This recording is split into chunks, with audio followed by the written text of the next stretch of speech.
What's going on? Welcome to another episode of the Red House Podcast. It's your boy Q Rose. Boy BJ Park, man. What's going on, my brother? Man, it's a lot going on, man. Just dropped my comedy special. Yep. Just got back from Columbia.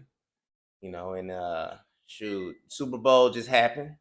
Eagles beat the shit. Well, beat the brakes off of it. You trying to cuss less? We cuss less, man. We're gonna try to keep it as PG as possible, but PG-13. Things gonna happen, but yeah. And then shoot, Eagles beat the brakes off the Chiefs, man. Wasn't even funny. Yeah. I was stuck on the dang train, so I didn't really get to see. Can you break it down? I talked to my mama. She said the defense was just all over Pat Mahomes. 4-man rush, he couldn't move. Nah, it was bad. Saquon, he did his thing. It was more so that defense dominated. Everyone else did equally well. They dominated on all facets of the ball. And I thought the Chiefs defense was gonna show out. The Chiefs defense been the quote unquote best defense in the league. So it was an unexpected result. Sure, it was 40-6 before before the Chiefs started actually putting up some points on the board. Blowout. But the biggest takeaway, after a while we knew it was a blowout. Biggest takeaway was definitely we see a lot of people on the internet talking about the Kendrick Lamar situation. The halftime performance. Are you a Kendrick Lamar fan? This past year, he's definitely he's the run he's had this past year. I haven't been. I'm nowhere near the fan that I was when Good Kid, Mad City came out. When Kendrick Lamar's first album came out, I thought that was the Kendrick Lamar we were getting. But then he started to go a little bit more conscious rap. But these last couple of years, last year or whatever, he decided to put, a little bit more hits out, as far as like some, for us to bop to, so he's got me back on board, but that just might be, our style, as far as, the style of rap that you like. I like more hook based, rhythm based, not as, not that I'm against lyricism, but if it ain't Lil Wayne type of, you be squabbling up and shit. Yeah. If it ain't Lil Wayne type of the metaphors, you prefer that type of metaphor. Punchline rapping, that's my best type of lyrical rapping. But hey, if it isn't that, I haven't been the biggest fan, but but this past year, it's been a hot run for Kendrick. For me to say he's not a fan would be a lie, especially seeing that my Apple Music or whatever will reflect some Kendrick on that. Yeah, reflect Kendrick. I mean Drake, not yours. not saying Drake not gonna be. I ain't gonna lie. The Drake playlist gets played more. That's just it just is what it is. It's just there's different vibes that you can deal with, for different situations, Right. He got them 5 Grammys, man. I mean, he got them. Dissing Drake. Is that where we are in the world where dissing people get you 5 Grammys? Popularity gets you Grammys. There's a lot of people that are very frustrated with Beyonce winning Country Album of the Year. I heard Eminem been winning rap awards, man. So it is what it is. But that's not really the issue. Eminem, shit, you can't deny what his placement was in that time in rap. So I've heard Beyonce's country songs. I ain't heard nobody else country songs, but I heard Beyonce. Well, this is the difference. It's like Eminem was widely referred to even amongst rappers as one of the best rappers. It's like where are the country music people co-signing Beyonce. Exactly. And it's just, when you don't have that vocally, that up front, these big guys are like, pushing for that country music Beyonce was doing, you gotta put some respect on it. The way Dr. Dre co-signed Eminem. Exactly. So I mean, you've seen her face when she won the award. If you've seen it, she was like, she was shocked. She was shocked, and to an extent, it's one of them times where you think maybe she didn't want it. She ain't want it. Well, cause it's not so. I know country music, you know, and it's not so much that she had more of like a blend. This ain't Texas. Yeah, you can't hold. I actually know that. The fact that I know that song, I guess I give it to her because I don't know nothing else. But that's what I'm saying. Popularity won the Grammy. You know, it's not so much. You know, nowadays, who's voting on this? Who is voting? Yeah, I don't trust the Grammy votes anyway. At this point, you know, like they trash. No, it's meaningless. Kendrick getting 5 Grammys off this and Drake is it's crazy. I don't even agree with that. He had a hot run. I'm not gonna take that away from him. Hot run. He rode Drake wave all the way to the Super Bowl and got exposed. I feel like the truth came out about Kendrick at the Super Bowl. In what way? I don't think people really listen to Kendrick. Like in real life, people don't listen to Kendrick. As if you look at the stadium, the reaction, nobody knew none of those songs.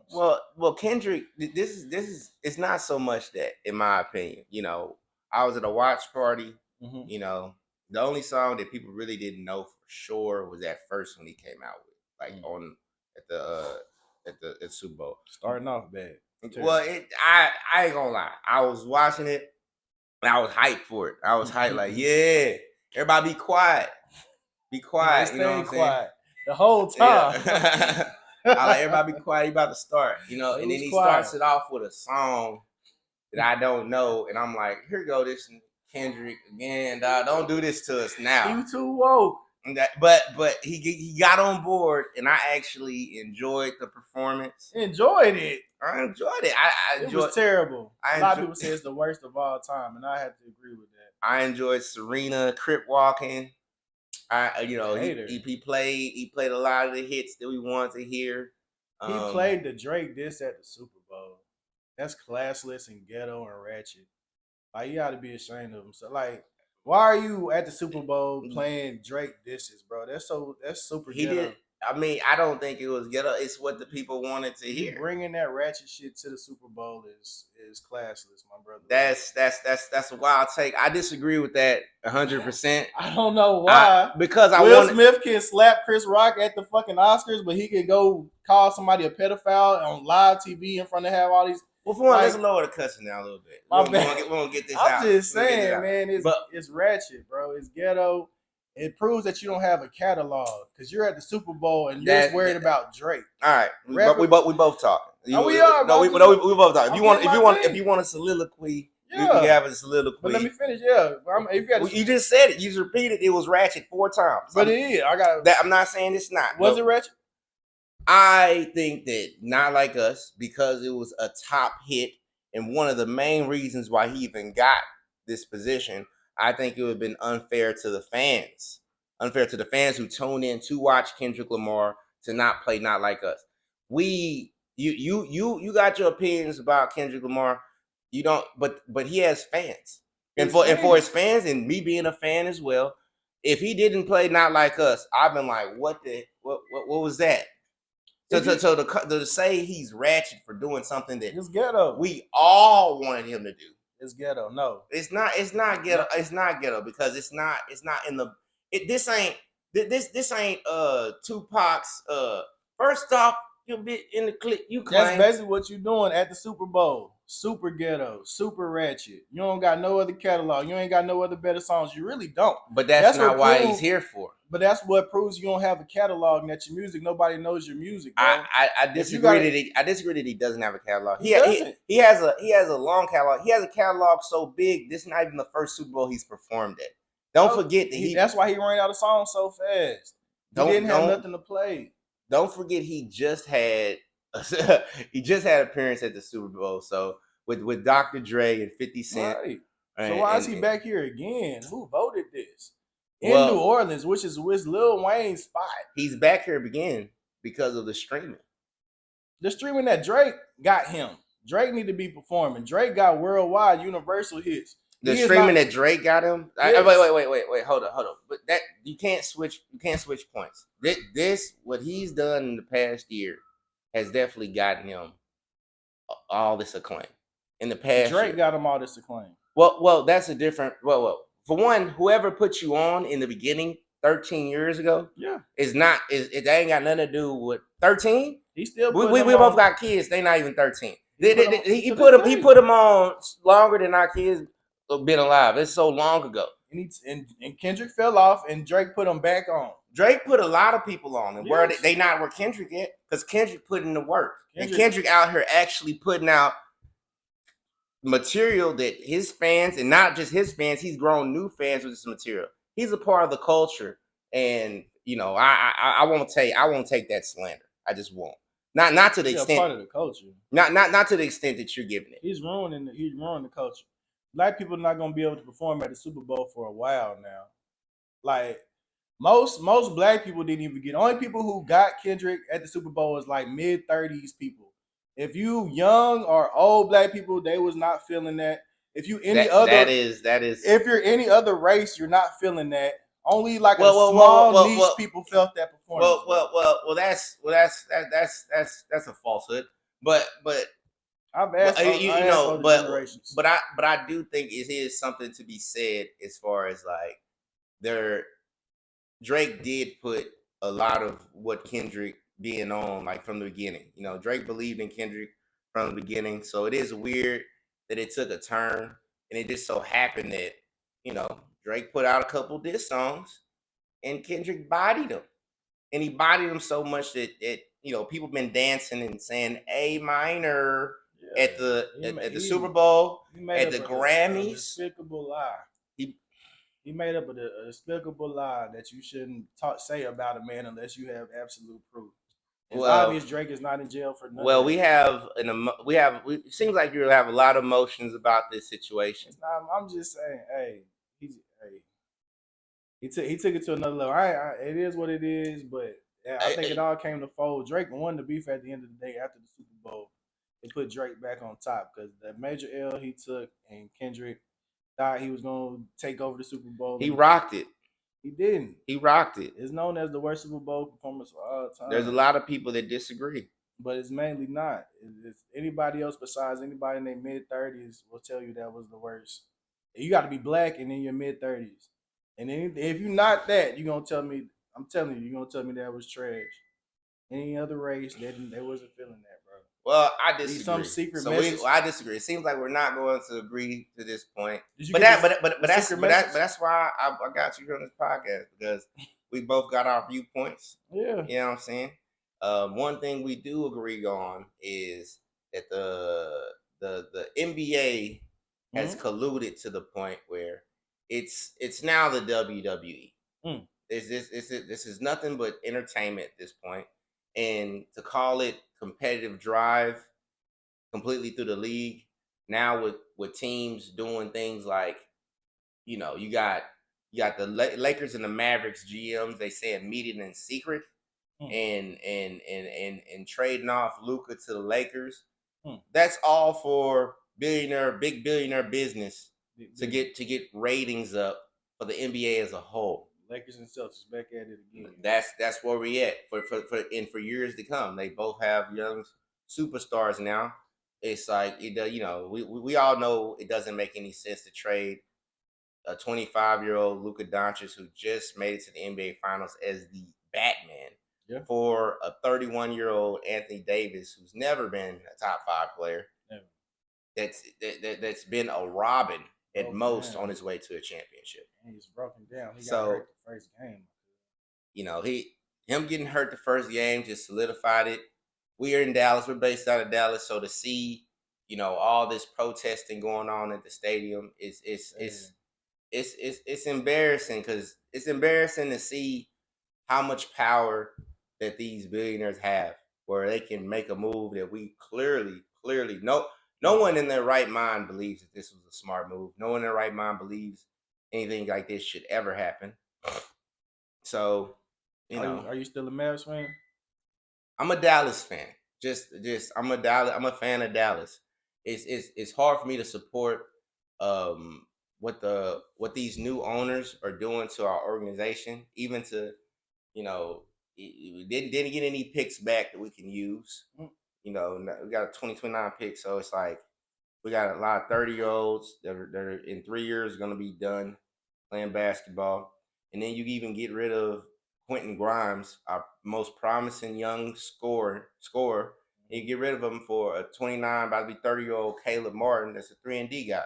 That doesn't make any sense from a basketball standpoint unless you're trying to gut the team, trying to gut our fan base, and shoot, it's working. There's a lot of people that aren't Maverick fans anymore after the move. There's a lot of people that do feel betrayed, and a lot of people that do believe that these Vegas guys that it came out and bought out, Mark Cuban shares of the Mavericks, ownership of the Mavericks. I feel like this has been the plan since the beginning. And if they don't get gambling in Dallas, in Texas, if they don't prove gambling in Texas, then these guys' whole plan is to gut the team and to the point where the fans don't want to show up and give them all the more reason to move this team to Vegas. Because the NBA viewership is down. Yeah. And because viewership is down, the expansion of the NBA right now, it's not looking like you're going to be able to expand the NBA through actually giving another team, actually like put another team on the table, So since you can't just create another team, the best way to expand is to get a team to Vegas because it's going to be big money. They did it in Oakland. The reason why they're doing it in Dallas because most of the fan base is Dallas, and you got to understand when you're the Portland Trail Blazers, you got the whole state of Oregon behind you. When you're the Memphis Grizzlies, you got the whole state of Tennessee behind you. But when you're Texas or California with multiple different, say the Kings. multiple different, multiple different things in your city. I mean, your state, multiple different teams in your state. Then it's different, Yeah. It's like the whole state of Texas isn't gonna be pissed. It's gonna be Dallas is gonna be pissed because they still got the Houston Rockets. Exactly. So they thought it out well. And we might be screwed. In a couple of years. Can you think we can win with Anthony Davis? Win what? A chip. Absolutely not. Damn. Ain't enough Kyrie, AD. Clay, absolutely not, bro. Gafford, even though Gafford hurt for the season. We can't win with this roster. Lively. Not a championship. It's too tough. We got guys that are too. We got teams that are too tough. We got championship level toughness around the NBA, man. OKC, shoot. We the only team that really had the formula to beat OKC. Now we just gave up the formula to LA. So what you think we're gonna be better than LA now that they got Luka and LeBron? They got nah. We weren't doing exactly the best already this season, but we had Luka, and Luka can get us to the promised land. Now we got Kyrie. 2 Robins. We got 3 Robins. Kyrie, Clay, AD, and Klay Thompson. 3 Robins will never match up to 1 Batman. And these people got 2 Batman. We're screwed. They already had a Robin. Austin Reeves has been proving himself to be able to do that. So to even make that trade and not have Austin Reeves in the deal is asinine, and we can't really get down with that. So yeah, NBA, I am less of a fan. Knowing what I know, knowing I ain't stupid, knowing I know what's going on, I'm less of a fan of the NBA in general. As far as the Maverick go, I mean, I'm a Dallas fan. This is my city. It's where I was born. It's where I was raised. And I'm going to support my city and whoever represents it, no matter what. But as far as me putting all my heart and all my, my soul and all my mental and spirit into the Mavericks, I can't do that anymore, knowing what the ownership is about. And ownership isn't about winning championships. Ownership is about making money. And making money don't do nothing for us. Do something for them. Winning championships, do something for the whole city. So y'all just spit in the face of the whole city. These people that wasn't even living here. People that came out of nowhere. I wish we could just buy back the team and do it like the Green Bay Packers do. Yeah. You know, the Green Bay Packers is they own it. Yeah, the you know, the city, the state, it's multi-shared, so they can't just make a decision like this and let us sleep on it. You know, it's too late now. It's too late now. Over with. I don't see no good player. Why would any good player even sign? Yeah, why would anybody want to come here? You know what I'm saying? You do too good and you might get traded in your sleep. I mean, I don't even know Anthony Davis even want to stay here. Most players get traded here and leave anyway. Nobody really wants to be here. Now nobody's really not gonna want to be here. No. So it's not with the like, might as well take the Mavericks. Only reason why Clay even signed here was his chance to play with Luka and his chance to win another championship. Yeah, I'll take that away from Clay. Only reason why Kyrie came here is a chance to play with Luka and a chance to win another championship. Kyrie has an option to leave next year. Why would he stay? Why would he stay? You got rid of his riding partner. They gutted the team and put us in a position where only people trying to make some money. You know, no one's gonna sign for a discount to come to Dallas. They come in here, so it's like we're gonna have to end up overpaying. No, because you don't want to give out max contract. So who, man? Well, we don't. That's the only way we end up overpaying for underskilled players. It's over with. Oh yeah, it's over with. I'm a Warriors fan now, man. So I'm appreciate the Jimmy Butler trade. That's looking real big. Hopefully Curry he can make something work with that. He finally got some help. Can't really say I'm a fan of anybody. You know what I'm saying? I'm just an analytics guy. I'm just a betting man at this point. Because I know it's colluded and all this, you know. I finally put my hand in the betting market. And, you know, now that I see what's going on.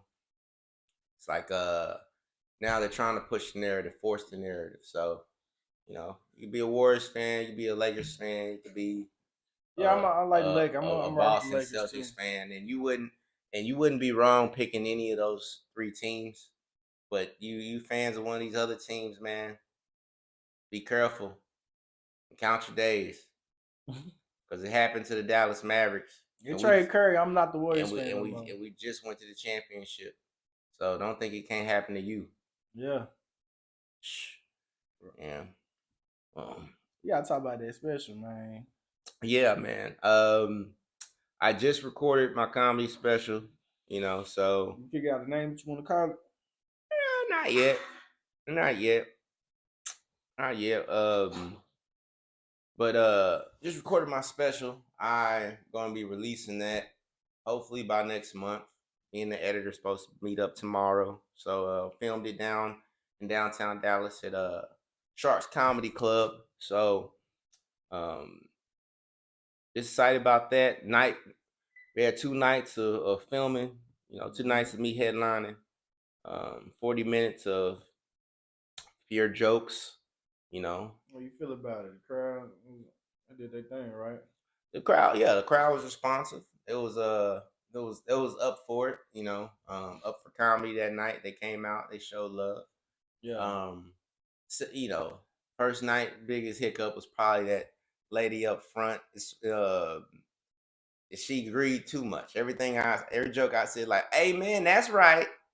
Oh, the black baby. Okay. Yeah, and that's good. But I appreciate her having a good time. But for a film, for filming that is like, didn't sound good. Well, it's just a lot. Okay. She's just doing a lot. She's taking over. She's part of the show now. Well, yeah, like I appreciate her actually having a good time, you know. But featuring the lady in the front. Yeah, she rose featuring the lady in the front. You know, but that might be the biggest hiccup about first night. Yeah. Second night was a different story. You know, my host called out on me. Show starts at 7:30. My host called out on me at 7. You know, at 7:00 he called out on me. You know, so I had to switch my lineup up, and I had to pick somebody that I thought could do the job. And we was back there working diligently, trying to train him up for it, for what I needed, for what I wanted, you know. So, but grace of God, he came through and he did his job. He did what he was supposed to do. You know, everybody gonna have a couple hiccups, you know, if they get sprung something last minute. But you know, just happy for Bingo Marrow who He stepped it up. yeah, who stepped it up, you know, and I appreciate him coming through and stepping it up, man.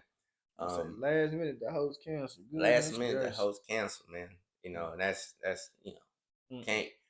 can't be no worse than that. You know, host is the first person people see. Yeah. So them to cancel on me right before we start. Like sabotage. You wait till the last minute, or you just don't care. It's one of the two.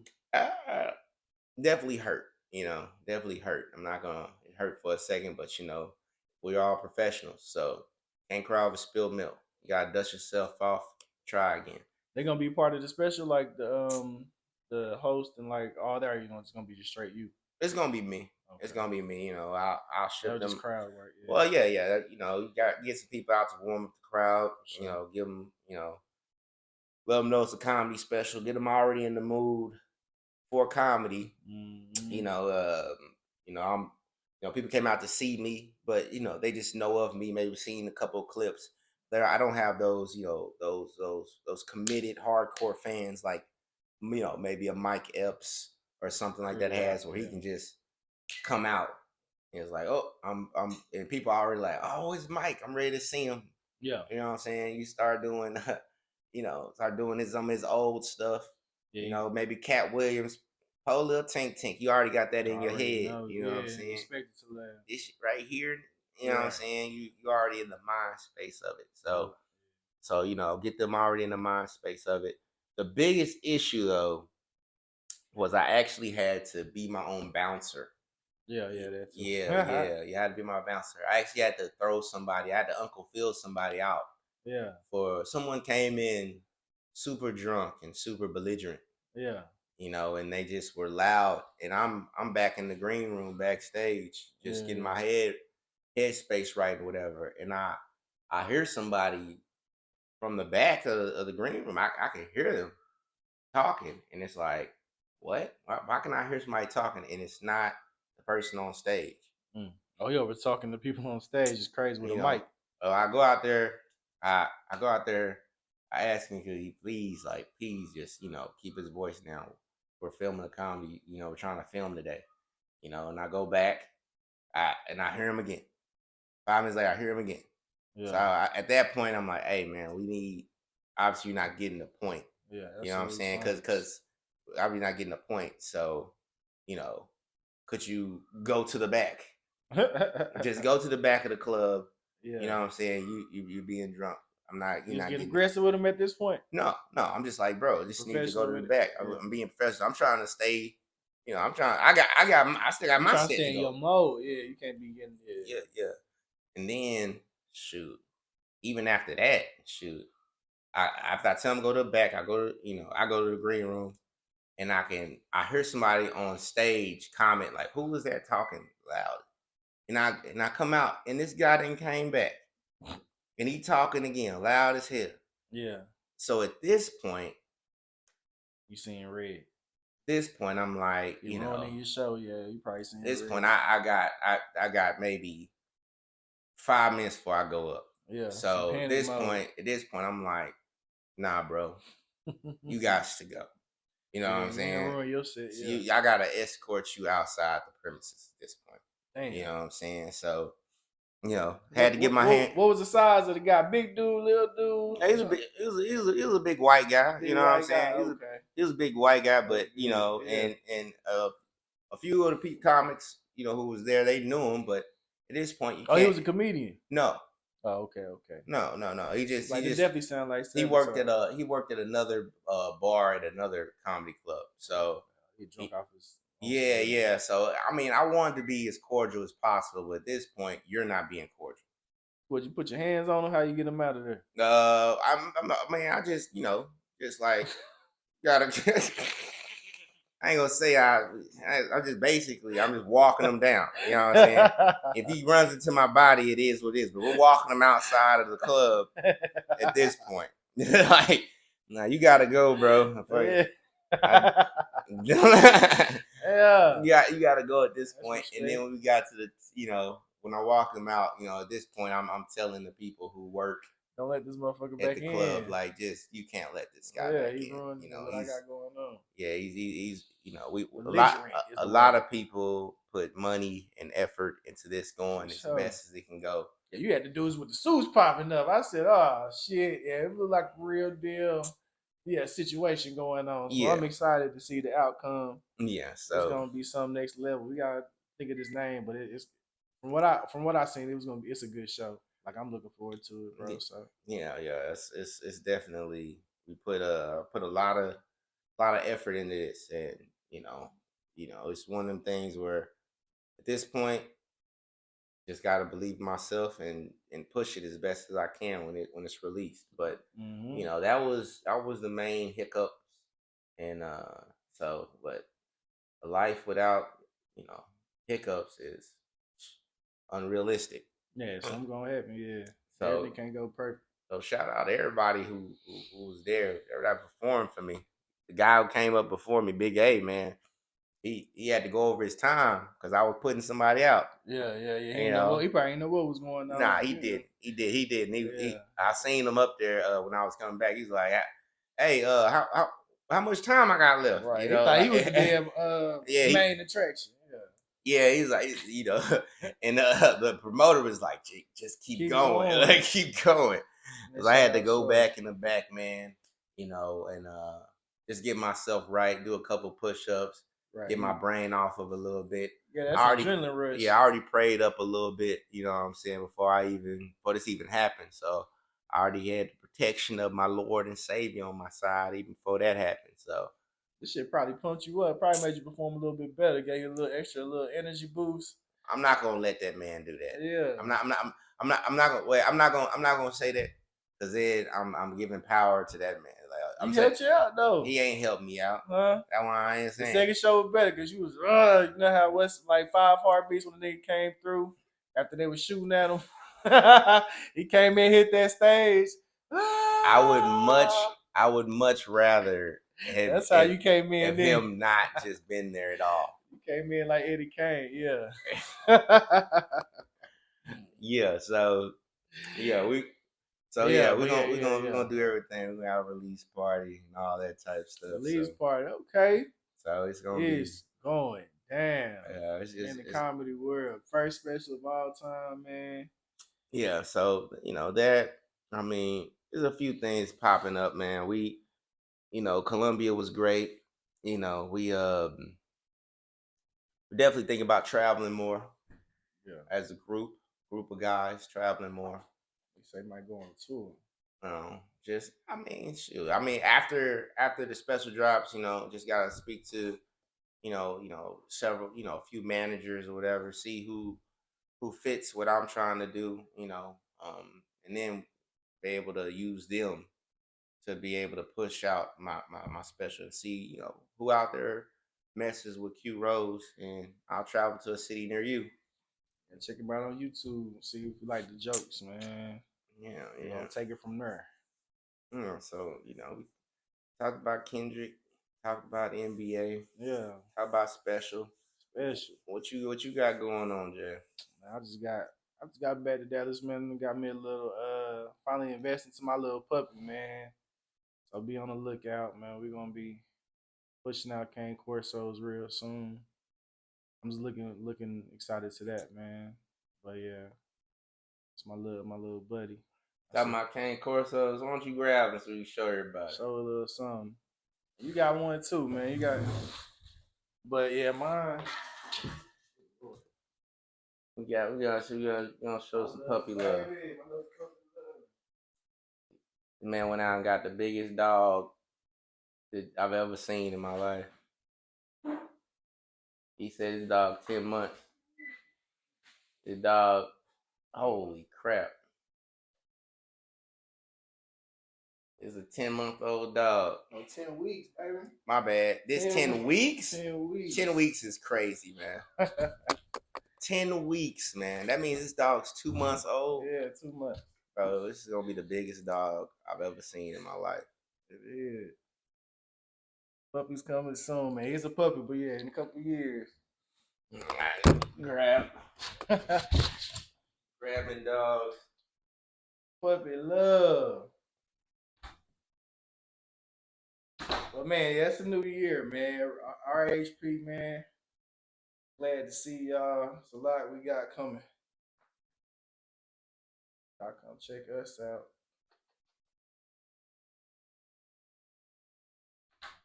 Gotta check out my cousin though. He got one too. Bringing out the puppies. I might need help us come up with some names, man. We trying to figure it out. Yeah, we getting used to it. A little pit up. Look at that. Little blue nose, blue eyed pit. Look at that. 2 kids. 2 cures for the world. 2 cures. So yeah, man. So but yeah, man, we out here, man. We out here, we showing love. We trying to do things, man. We'll keep y'all informed on everything we got going on right here at the Red House Podcast, man. Oh, look out, yeah, special coming, man. Give me something on that, man. I'm proud of you, cuz. Thank you, appreciate y'all check that out, man. All right, man. We'll be out soon, man. About soon again, man. It's been your boy Q Rose. It's your boy J Park, man. We're gonna see y'all next time. All right, bet. HP.